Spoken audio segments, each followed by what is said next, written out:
Hi there. This is a trailer of sorts for my House of the Dragon Season 1 review, or retroactive overall assessment overview, because this is a little weird that I don't run a general TV review channel where it's just apply a letter grade to the season of the next show, move on to another one. I don't really do that. This is a Westeros franchise dedicated channel. And before this, we were just complaining about Game of Thrones went off the rails season 5 onwards, before I even started my channel, right before season 7. So that there were all sorts of problems from season 5 was just, what are you doing? And it's weird how a general audience only finally turned on it after season 8 when, oh, what? Because they finally ruined the characters you liked and not, oh, I don't care about those side characters. No, they were just disasters. And even before season 5, since the beginning, things just seemed a little off behind the scenes. And it turns out they never knew what they were doing since the failed pilot. This was House of the Dragon was a normal TV show made by competent writers and directors. So I'm so used to yelling that how do you make a measured response? Generally, I thought everything was nice. And most of my channel is going to be analyzing things in a, oh, I like this creative choice they made, or this brings up something about medieval culture. I'm not just going to be weighing things like that. It's going to be an analysis.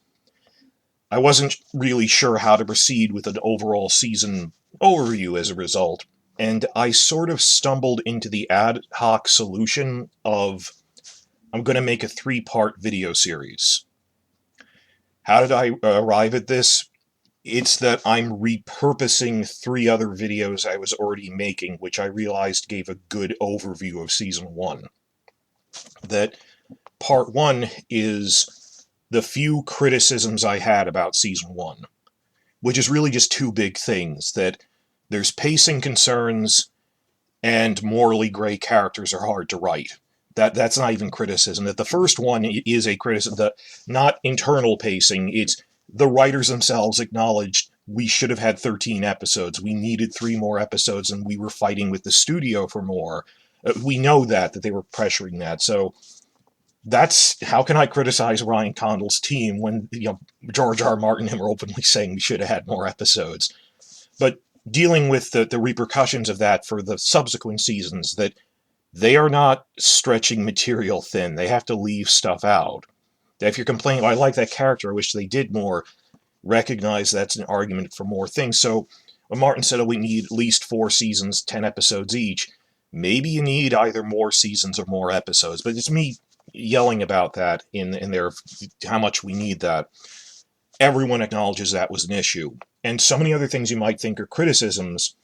I'm trying to see the forest instead of the trees here, that this is, if you thought Kristen Cole should have been punished, if you thought Rhaenys popping up through the floorboards in episode 9, I said in my episode review, that's part of the same thing, that you needed more scenes setting it up. I now see the story arc you planned for her now in episode 10.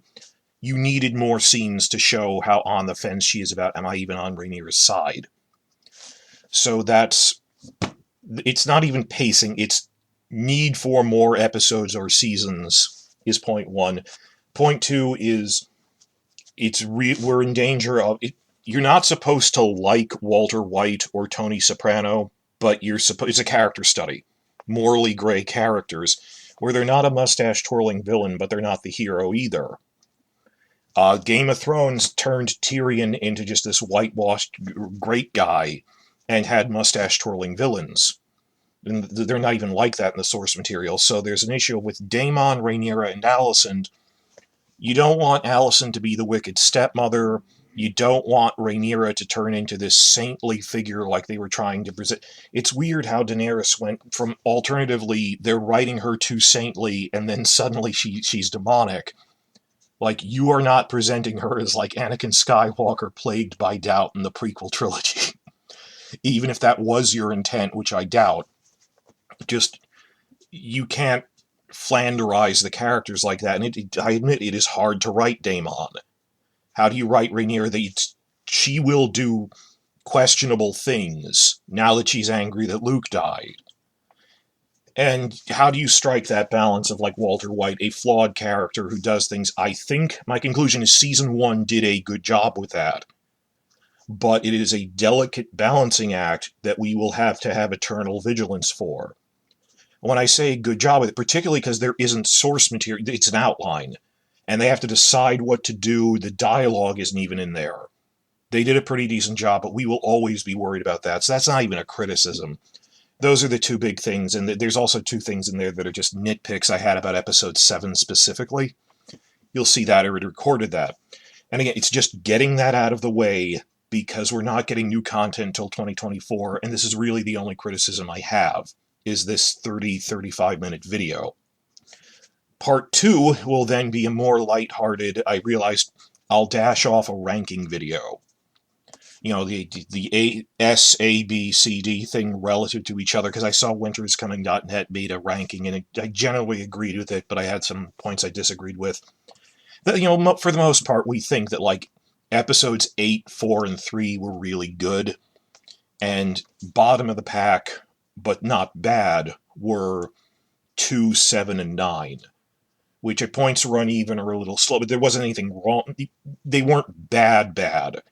Nothing in this is bad. It's just relative to other things. They were episodes that suffered from you needed another episode to explain or set up these scenes.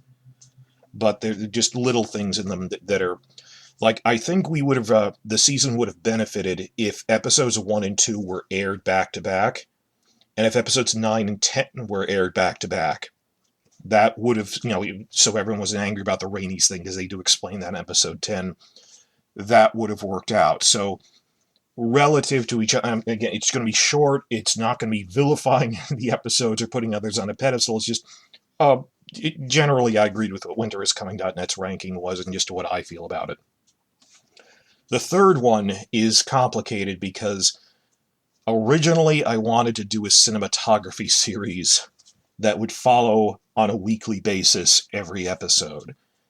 Then I started a new job, which is really good, but a long commute, and this is what I'd be doing if I was still not with a job like I was in the summer. There physically wasn't time to do that. I did record one for the first episode, just talking about the lighting color filters, of how they explain this in an interview, that we use natural lighting, the saturation levels are natural, we don't use color filters anymore.